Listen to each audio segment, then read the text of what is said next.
Hello everyone, welcome back to another episode of Let's Play Pokemon Omega Ruby. I'm your host, Gamer. In the last episode, we finished off Victory Road, had a little bit of a run-in with Wally, and what we're going to be doing today is starting on the first two members of the Elite Four, both being Sidney and Phoebe. Sidney being a Dark user, while obviously Phoebe being a Ghost user. So as you can probably tell, or possibly tell from the last episode, we had technically Gardevoir in the lead. We're not going to be leading it in the first battle. Also, Gardevoir swapped out Thunderbolt for Shadow Ball because we're going to be using Gardevoir against Phoebe, while we're going to be using Altaria against Sidney. So I guess, while we're doing this little cutscene, let's cover Sidney's team, since she's going to be the one that's up first. Sidney's team consists of a level 50 Mightyena as his lead. He also has a level 50 Shiftry, a level 50 Cacturn, a level 50 Sharpedo, and a level 52 Absol as his ace. I seem to remember his ace used to be Shiftry, but now it's not. It's actually Absol. So, I mean, there's that. Cool thing to note for anyone who actually hasn't played this game yet, all members of the Elite Four aren't just standing here idly, just, forever doomed to never be able to sit. Instead, they actually do all have chairs. Cool story, I suppose. So, moves of interest that I feel like I need to mention. Shiftry does have Fake Out, while Cacturn has Spiky Shield. If you haven't have anything that you might want to switch into Sharpedo, that would actually be susceptible to a priority move, namely a water priority move. It does actually have access to Aqua Jet as well, so things that you kind of need to be careful on. If you for some reason cannot OHKO this Mightyena, it does not only have Intimidate, but it also has Swagger to kind of complicate things for you, so just kind of throwing that out there. Of course, at this point, if you're not around the same level as me, then I honestly don't know, because I mean the EXP share kind of just gives you an unfair advantage throughout the entire game, honestly. But whatever. So yeah, while we're doing this, and of course the strategy here is basically to use Altaria Mega to have a Fairy move, because obviously Dark is weak to Fairy. And once we get to Shiftry, you're going to see another bit of a strat. This strat comes back to haunt me later down the line, because there's another Pokemon that does something very similar to Shiftry, and we do the same thing in preparation for it as we do for the Shiftry, and it kind of comes back to bite us. But before we go any further, I do want to kind of make a bit of a little announcement. For those of you who are actually participated in the Battle of Hoenn competition last month, the entry gift is now available to redeem in all regions. This gift gives a level 10 Tyrant with its hidden ability of Sturdy, which was previously unavailable before today. This event, to get this event, you need to go to the special page that pops up on the global link, and if you are eligible for the Tyrant, you will receive a special serial code that can be redeemed in Mystery Gift in Omega Ruby and Alpha Sapphire, and the code works until April 30th, 2015. So, getting that free Tyrant is pretty cool. I believe its hidden ability as a Tyrantrum is Rockhead, so it's kind of cool. If I happen to get one, I might do something like a box of them for like a Wonder Trade thing. And as I'm sure you noticed, he went for Fake Out, like I said. I think I said, actually. I don't remember if I did. I'm pretty sure I did. Yeah, Shiftry's got that Fake Out, and a good chunk of the time they're always going to use Fake Out whenever they actually have the move. So, before we got started and I had planned all this out, I even had the remaining battles all planned out.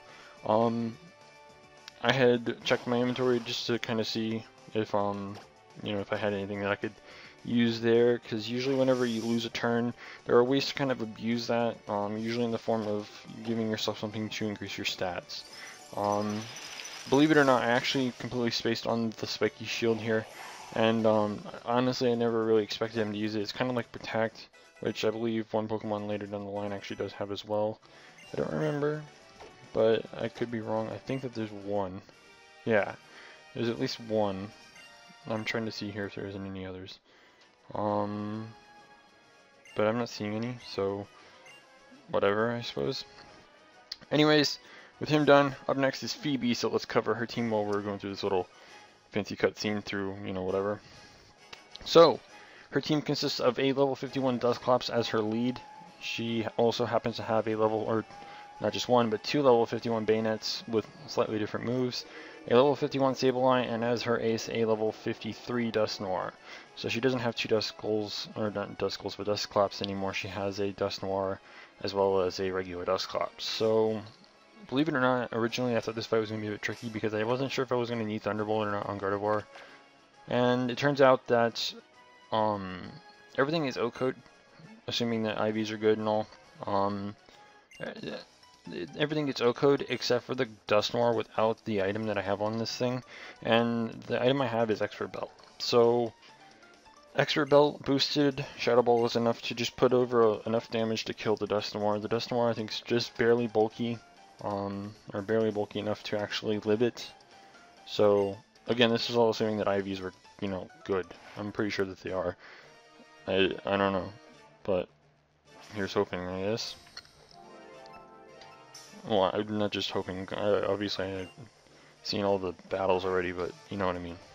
So, anyways, moves of interest that you should keep an eye out for. Like I said, in the first battle, there's a move that Shiftry obviously has that kind of comes back to haunt us, and that is Fake Out. Sableye happens to have this move. However, it will not be actually using it.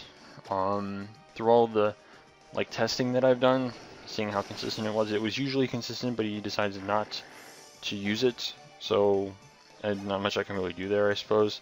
Kind of got punished for being smart about it rather than being, you know, I don't know.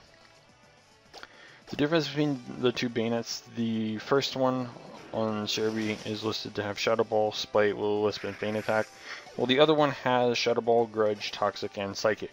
So part of me feels like they brought out the one with Feint Attack just because an extra move that's super effective, I guess, I don't know. But she seems to always kind of go with the double bayonet in a row. I'm not sure if it's just because of my Gardevoir lead, I'm not entirely sure. But yeah. So up comes the Sableye after this, I believe, and then after that, of course, is the Dusknoir. That's all that's left. So, and I'm pretty sure that the last Pokemon she actually brings out is, yeah, her Dusknoir. So, as you're going to see, I'm going to kind of predict it to go for that Fake Out, but for whatever reason, the AI kind of decides to change its norm, and instead of going for the Fake Out, it decides to go for Shadow Claw. Of course, I still get the defense boost, so it's less damage that I take, but still, it's rather inconvenient that I take any damage in the first place. That's obviously why I used the X-Defend in the first battle, because at least that way, something that's unavoidable would do even less damage, and I was kind of hoping for that here as well, but it still went for the Shadow Claw instead of going for the Fake Out. So I'm not sure what really prompted that, but whatever. I guess that RNG, the RN gods. I don't know. But with Dusknoir down, that is definitely the end of the second battle.